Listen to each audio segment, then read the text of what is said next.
Hello, boys and girls. Got another video for you fine folks on the internet today. Another installment in the Matthew Buckley Talks music series. Looking today at another album in the Grunt Records discography of Jefferson Airplane and Starship adjacent projects. Today's album is Manhole by Grace Slick, released in January 1974 on Grunt Records on vinyl, 8-track, and cassette, concurrently issued in Canada, Germany, Italy, Spain, and the United Kingdom. First reissued in 1975 for French import, and a few years later, in 1979, for Spanish markets on vinyl and cassette. And then again, a couple years later, it was reissued by RCA Records for Italian markets as part of a Best Buy series on vinyl and cassette. And then it would be 20 years before it would see another issue. Its first CD release by Arcadia Records in the United Kingdom. 4 years later, it was reissued as a Digipack CD. Again by Arcadia Records in the UK. And in 2011, it was reissued on CD again by Retro World Records for UK markets. And again, the following year, it was given its first vinyl reissue in decades by Retro World Records, again in UK markets. So, little background, I will forego the SparkNotes bio of Grace Slick since I spoke a bit about her background in the Sunfighter album review I did a couple weeks ago. And you can check that out if you haven't seen that. Otherwise, as to the album itself, it was recorded mid to late 1973 in the midst of the transitionary period during which her band Jefferson Airplane was rebirthing itself as Jefferson Starship.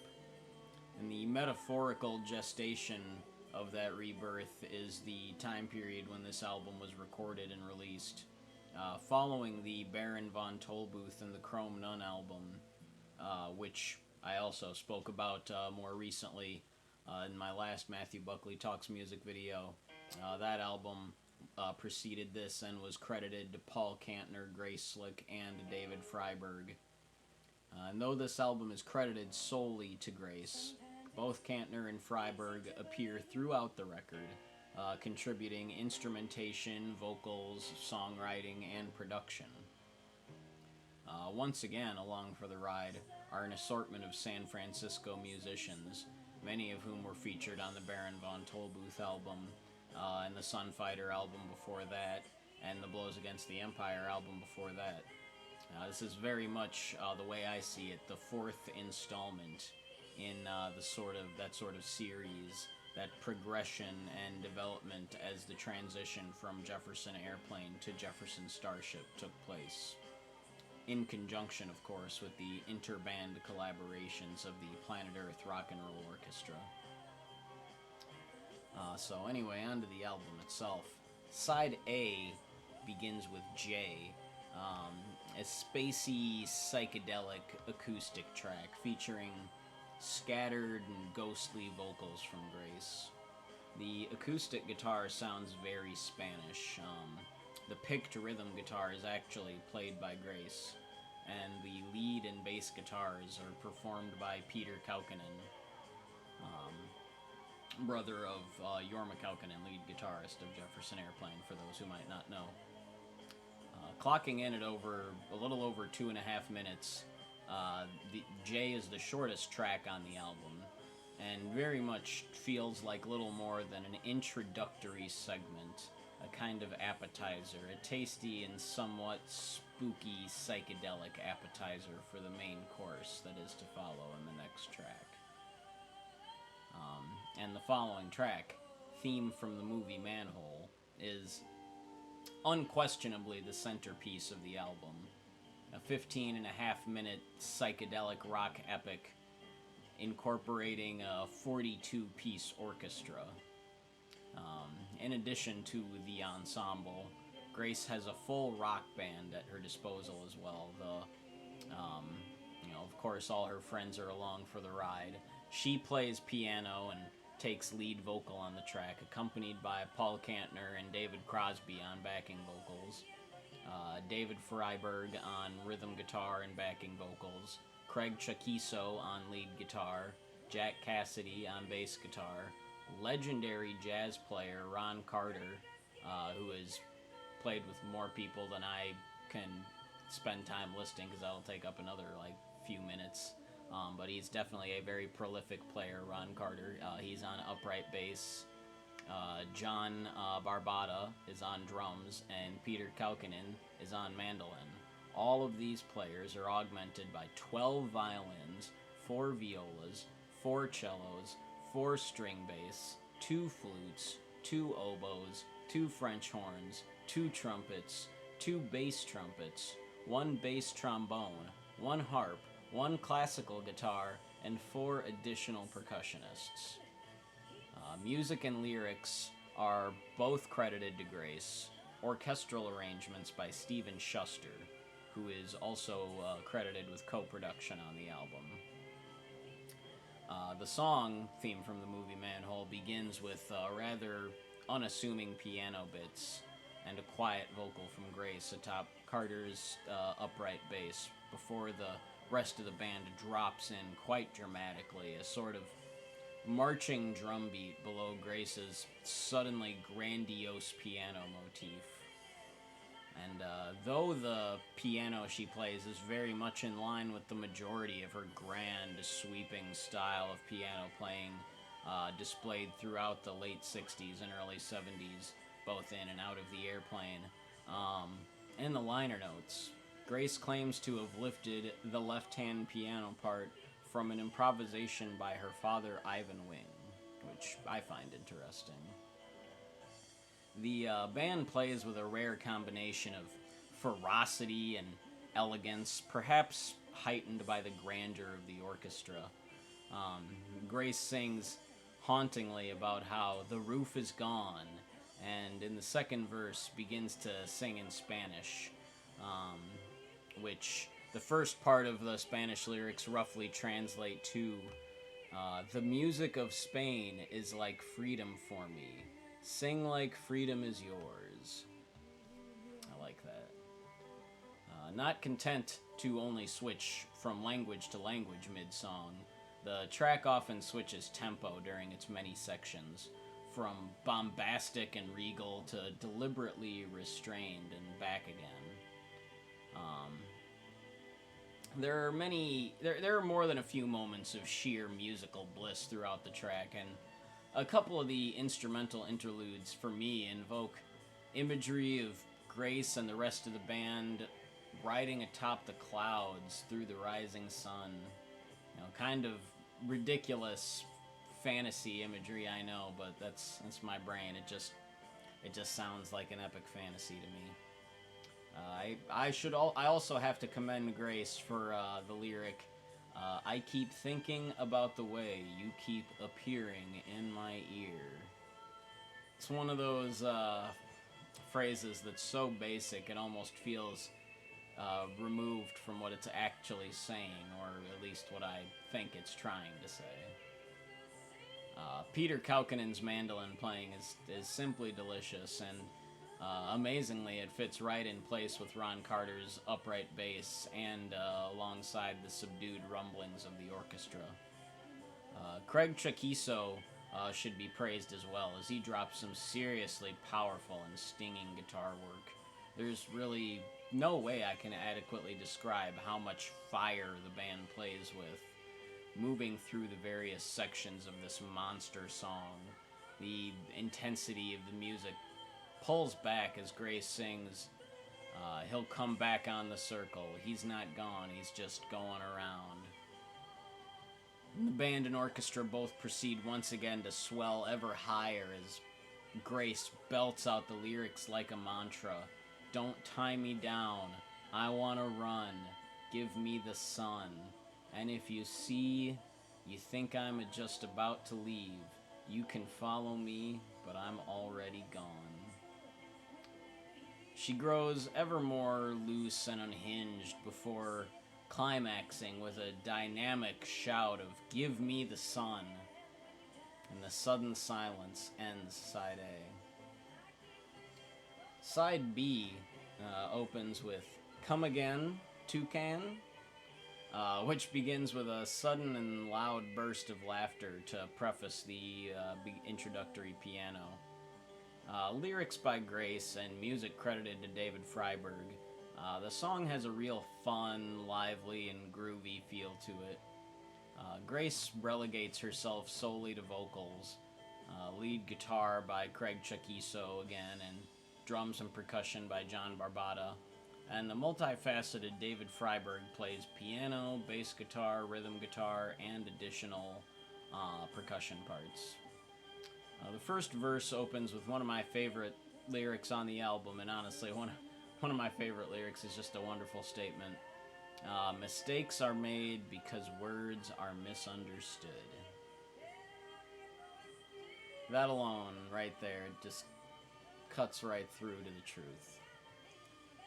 The lyrics throughout the track are, for the most part like that, fairly simple, but infer some seriously thoughtful truths about communication and dialogue. It's all in how you talk. The guitar riff, really radiates such a warmth. This whole song, honestly, really just exudes a very warm feeling to me. Grace sings with her trademark strength, but not at all overwhelmingly so.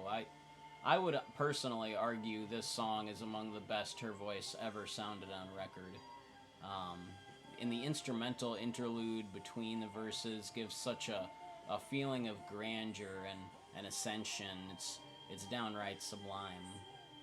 As the track draws to a close, the band ever so slightly picks up tempo, and Grace mutters about wishing she knew Spanish, which is pretty hilarious. It's like a recurring joke at this point.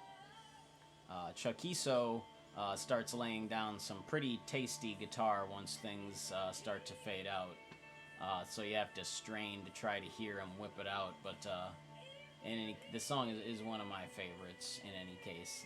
Laid back and groovy. It's definitely the most laid back and groovy song on the entire album. And the next track, It's Only Music, certainly not laid back and groovy. It's groovy, I guess, on a certain level, but not laid back. It's baffled me for years. The music is credited to David Freiberg, and lyrics credited to Robert Hunter, whom some of you may know or remember as the lyricist of the Grateful Dead. David Freiberg plays piano, 12-string bass guitar, organ, percussion, and sings lead vocal. He is accompanied by Paul Kantner on 12-string guitar and vocal, and Gary Duncan of Quicksilver Messenger Service on lead guitar. Grace Slick is literally not involved with the track in any way whatsoever. Did not write it, does not play on it, did not produce it, engineer it, mix it, supervise it, edit it, none of it. She had nothing to do with it. So why is it on her album? Why not on a different album? An album like, again, I know it wasn't recorded in time for it, but an album like the Baron von Tollbooth album, credited to Paul, Grace, and David. Hey, Paul and David are on the song? It would make sense there. Why not put it on the Dragonfly album, which came out a few months after this Grace Slick album and is credited to Paul, Grace, and Jefferson Starship? David Freiberg was a part of Jefferson Starship. There's another song he wrote with Robert Hunter on that same album. So, I don't know. I don't have a good answer. I'd love to hear one. If anybody has one, let me know in the comments. I'd love to hear it. But for some reason, the home of this David Freiberg and Robert Hunter song is on this Grace Slick album. And that being said, it is a fantastic song, and in my opinion, something of a lost Robert Hunter masterpiece, much like Harp Tree Lament from the Baron von Tollbooth album, also co-written by Hunter and Freiberg. really like rivals anything that Robert Hunter wrote with Jerry Garcia and the Grateful Dead.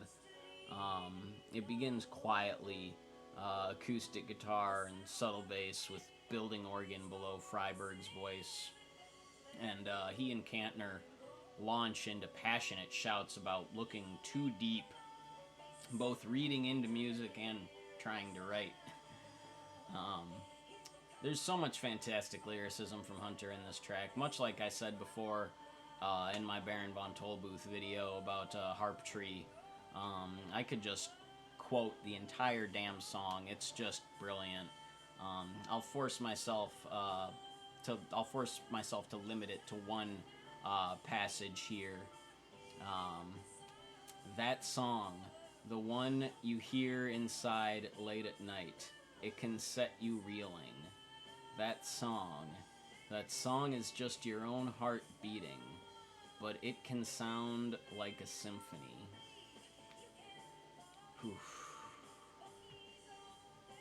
And, I mean, musically, for literally being just a three-man operation, the track sounds full, and Freiberg lays down some very solid percussion. Like, honestly, for many years I had no idea it was just him doing percussion, and it's very, very, very solid parts he lays down. He makes it work. But this is definitely one of my all-time favorites on the album, and of the Jefferson Airplane adjacent canon of songs. It's definitely something of a lost gem, like I said, and a prime example of what I think psychedelic rock in the 1970s should have been. God damn, it's a fine song with fine lyrics. And the next track, Better Lying Down, actually features Grace. She's credited with lyrics, and the music was written by future Jefferson Starship member Pete Sears, who also plays piano on the track, credited under the name Chance. Just Chance. The piano in question is sultry and seductive, bluesy, and straight out of another time. Grace sings in a very appropriately bluesy and sultry drawl, giving us a slew of more than vaguely suggestive innuendo throughout the lyrics. She don't recognize you standing up. You know she thinks you look better lying down.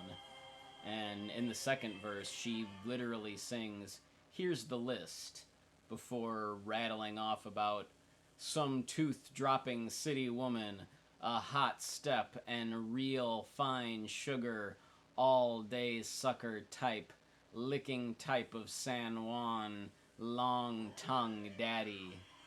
And as if that weren't enough, ends the third verse by singing, "As long as you're smiling, nothing wrong about where you're going down." There's a pretty groovy piano solo, but otherwise this track mostly stands out by merit of being one of the least psychedelic or musically challenging songs on the album. It's pretty straightforward as a blues piano vocal track, which I'm 100% with. It's a pleasant change of pace on the album. That being said, the following track, Epic number 38, as you might have guessed from the title, swings that pendulum back in the opposite direction. The longest track on side B, at a little over 7 minutes, written by Paul Kantner. Music was written by Paul Kantner, and lyrics credited to Kantner, Slick, and Traylor, Jack Traylor, I should specify, who also co-wrote, wrote a few songs on the Sunfighter and Baron von Tollbooth album. Kantner plays rhythm guitar and glass harmonica and takes co-lead vocal, along with Grace on co-lead vocal, and David Freiberg on backing vocal, all accompanied by Pete Sears on bass guitar, credited as Speeder Pears, John Barbata on drums and percussion, and Craig Chaquiso once more on lead guitar. They once more employ the London Symphony Orchestra and orchestral arrangements of conductor Stephen Schuster. as well as 8 bagpipes and synthesizer programming by album co-producer and mixdown engineer Keith Grant. So there's definitely a lot going on behind the scenes for this song. It gets off quickly to a dramatic start, the bagpipes wailing away and all 3 vocalists displaying their chops. There's something of a sense of urgency in the song as Kantner sings, and if you think we've come nowhere at all, think about where we were just 10 years ago. And, you know, those lyrics, honestly, they permeate beyond whatever he may have been singing about at the time and encapsulate a whole lot more.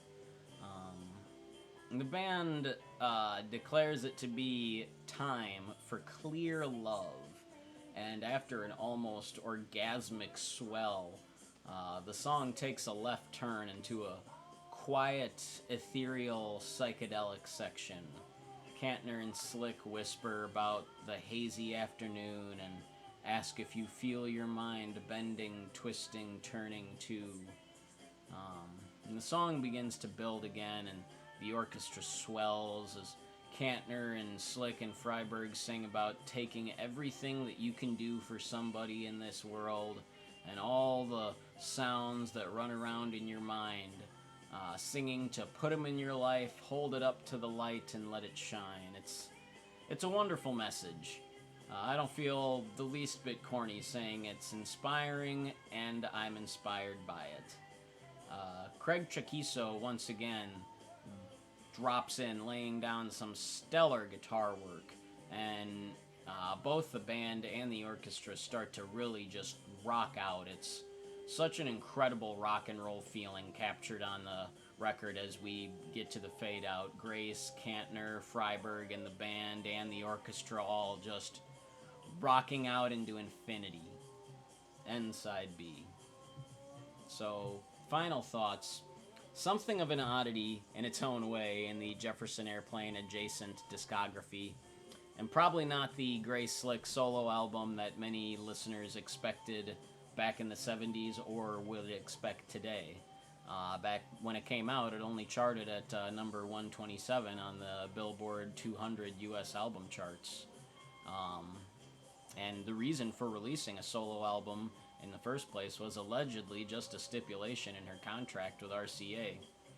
As you know, the period during which the album was recorded and the personnel included have led me to, for years, think of it as something of a second-string Planet Earth Rock and Roll Orchestra album. It definitely leans heavier towards the Jefferson Airplane side as far as personnel, but since it features Crosby and Gary Duncan of Quicksilver, there's some definite inter-band crossover going on. And throughout the album, there's a recurring theme, aside from the recurring theme of speaking Spanish, which is almost played out like a joke between like 3 different songs. There's a recurring theme of inspiration, achievement, and actualization. From the chorus of theme from the movie Manhole to the verses of epic number 38. Even the somewhat wacky Come Again Toucan falls in line with its positive themes of communication and understanding. And that's just it. You know, this album really doesn't have a trace of the cynicism that you might expect from Grace Slick or Paul Kantner. There's some tongue-in-cheek humor and innuendo for sure, particularly Better Lying Down. But it's all in good fun, you know. There's none of the up-against-the-wall motherfucker bite and attitude that you'd find in the late-era Jefferson Airplane, you know, or in some of the other works that Grace and Paul did outside of the Airplane. This is very much almost kind of, I don't want to say naive, but, you know, it's very optimistic. It feels like an optimistic album. And maybe the feeling of naivete comes from the fact that Grace describes the cover art, and this is a portrait, actually, a self-portrait Grace did for the cover art. She describes as odd child-type art, or something to that effect, which cracks me up. But let me get y'all a closer look. Speaking of, so Beautiful, beautiful self-portrait from Grace. I really do love this cover art. And the sort of stylized text there she has, Manhole. It's very nice. And the back cover has more illustrations by Grace of the control room. Looks to be Steve Schuster directing the band, or attempting to, and you have a few people behind the control booth. Some very nice stuff. And if you slide it out here, there's, first of all, there's a booklet I'll show you, but there's a custom cool black inner sleeve. And of course the Grunt label. I like how rather than just saying A side, it says right side up. Upside down. That's kinda clever. And then the booklet has some fun things here. The directional characteristics of a microphone, for all you who might be wondering. We get publishing credits and lyrics. For Jay, obviously, it's just publishing credits. For Theme from the movie Manhole, we get a nice set of lyrics. And then there's some interesting scanned clippings.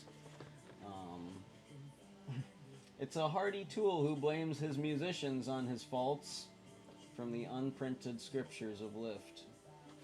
Yeah, there's some interesting things in here, you know, some notes about how the Spaniard is a fascinating contradiction, inclined to go to extremes. White Rabbit, again, I enter some kind of Iberia. Just sort of vaguely nonsensical notes. Some of them more sensical than others. Sensical, is that a word? Sensible. Anyway, on the next page you got Come Again Toucan and It's Only Music, which, it's very fun here on Come Again Toucan. If you'll notice here, they have definitely the wrong words, which takes the whole concept of the song to a hilarious extreme. And of course, It's Only Music, some lyrics by Robert Hunter.